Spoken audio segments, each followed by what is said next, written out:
we had never experienced before.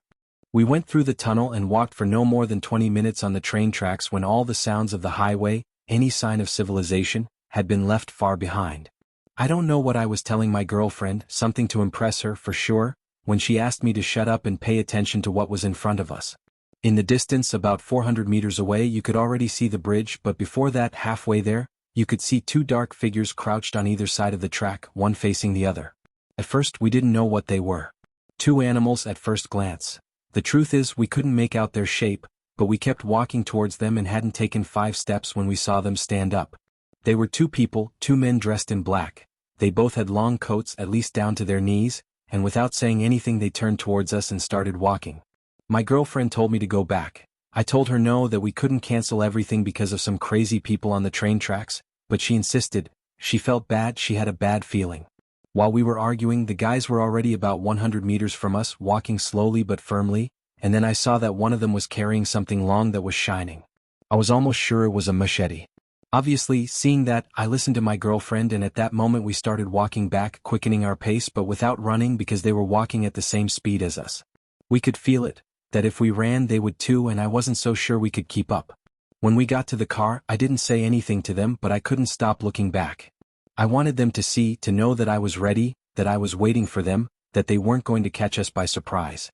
And a thin branch, but strong and long enough to defend ourselves if necessary, I picked it up and told my girlfriend that no matter what happened, if they caught up with us, she should run until she reached the highway without looking back. They were about 50 meters from us when I looked back to see them, and one of them got off the track and disappeared into the bushes that climbed the hill on one side of the other side of the track. A few meters away there was a stream and then a hill as well. We were in a canyon. There was no one who could help us or hear us if something happened. At that moment we quickened our pace until we almost started to trot. In the distance we finally saw the hill and the tunnel. If we could get there, we would be very close to the car and the highway. We were already a few steps from the tunnel when we started to run. When did we do it? Because I saw that in. The guy who was following us on the tracks was running after us too, but when he reached the tunnel, he didn't enter. We stopped more or less in the middle of it, when the darkness made it difficult for him to see us, and we noticed that he was no longer on the tracks. At the entrance of the tunnel, it seemed like they had left us in peace, or at least that's what I wanted to think at that moment, but my girlfriend stopped right in the middle.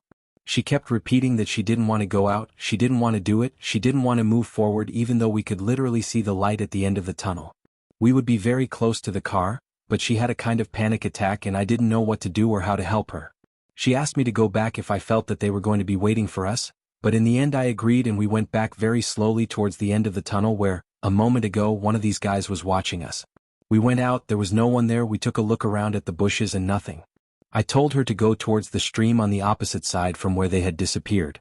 So we did, and it took us almost 40 minutes to cross it and climb the hill, find a path and finally be able to return to the highway. We had gone so far around, we had ended up so far away that then we had to walk on it for about a kilometer until we reached the car, and not a single car passed while we were walking on the highway, but even so, when we ran to the car and turned it on, we started to laugh. It was surreal what had just happened to us, and we even felt bad. At that moment we were making fun of ourselves for having been scared for no reason, surely.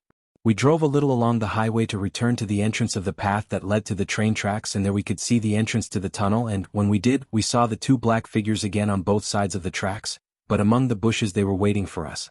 My girlfriend said, "They're still waiting for us." She started honking for some reason, perhaps emboldened by already being in the car about to take the highway to go back, and when they saw us, they started running towards us like desperate. And I could barely turn around on the narrow road to go back to the highway when they were already a few steps from us. They looked very strange, they were too white, too hollow, as if they didn't belong there. Half an hour from there lived a friend, and I called him and asked to go to his house so that my girlfriend could calm down because she had started to feel very bad from fear. We told my friend what had happened to us, and his parents were there too. His mom was making us some tea for the fright when his dad started scolding him. For having been there before us, for having been there after too, and it seems that it was well known. And then, when we told this experience to other acquaintances, we found out that that area is still very dangerous, that they don't recommend people to walk around there, that it has always been known for its strong magnetic charge, even the subject of studies, but from recent years to date, very strange people, satanic, had started to ask questions. As if in a flash, knowing this, I remembered all the strange drawings I saw in the tunnel, and that at that moment I ignored, and, thinking they were just graffiti or jokes from vagrants, at a certain point I was grateful to have been saved from those two guys. And the other guy in disguise who hid before them in the bushes? My girlfriend asked. I didn't know what to tell her, but it was clear that we both had a different experience that day. I'm going to tell you the most bizarre and terrifying experience I've ever had. It happened right when my parents had bought a house that they had worked hard for years on, a house far from the city center, in a much quieter area, a subdivision that had barely been built and whose houses were just beginning to be occupied. It was middle class but very secure. Our house was in a private development of about 30 homes and we had security guards. More than half of the houses were still empty when we moved in. Weeks before moving, I had met a guy on Facebook in an anime group, in fact, and although we didn't have any mutual friends, we quickly started to get along very well. He wasn't from nearby, not even from the other end of the city, and eventually he got up the courage to invite me out to finally meet in person. Since I didn't want to go all the way downtown, I told him that if he came closer to my house I would accept, and I told him about a shopping mall not too far from where I had moved and that, although it barely had a few open stores, it already had a movie theater and places to eat.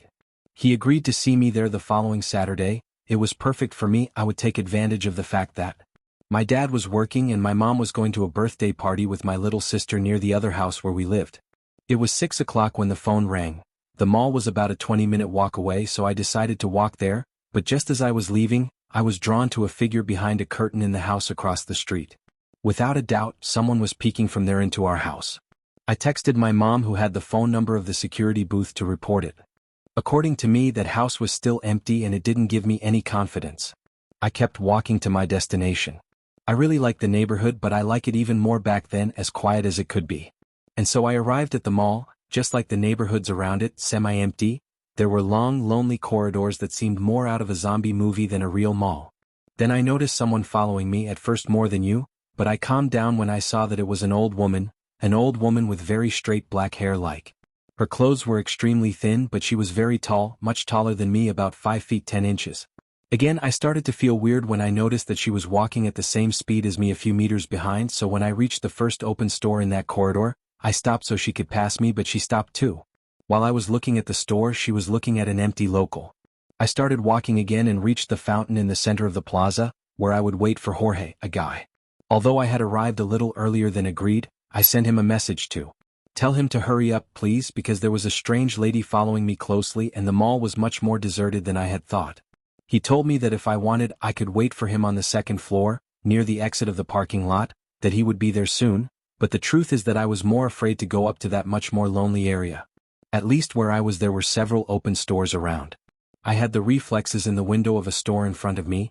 I could see that the lady with her long hair, inconfundable, was right above me, but on the floor above, looking down at me, but I didn't make any movement. She wanted to pretend that she hadn't noticed it yet. I just sent a new message as discreetly as possible, please, to death, if a fountain, and then I saw through the reflection of the window how this woman was reviewing a cell phone with her hands. At that moment, all the signs that I had not taken into account fell on me like a bucket of cold water. I had made an appointment with a complete stranger whom I had only seen in 2 photos, and the most obvious thing, what I had not realized. Although he had told me that he doesn't know the mall, a few minutes earlier he asked me to wait for him at the entrance to the parking lot on the second floor, something too specific.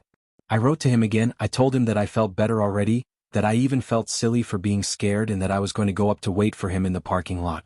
I was heading towards the stairs, but at the last moment I ran to the main entrance where, luckily, there was a free taxi that I got into and asked him to take me home. When I arrived at the private community, the guard greeted me and told me that they had managed to see the person who had told my mom that there was indeed an intruder in the house across the street. He said that he had run away a little after me when he was just about to check the house. He was a man in his 50s, about 6 feet tall and very thin, who was wearing a long wig and black women's clothes. It was the lady who had followed me at the mall. My only reaction was to log into Facebook. At that moment, Jorge's profile had already disappeared, although people already live in that house across the street. When I go out and that light is off and that window is open, I always have the same terrifying memory with Salvo.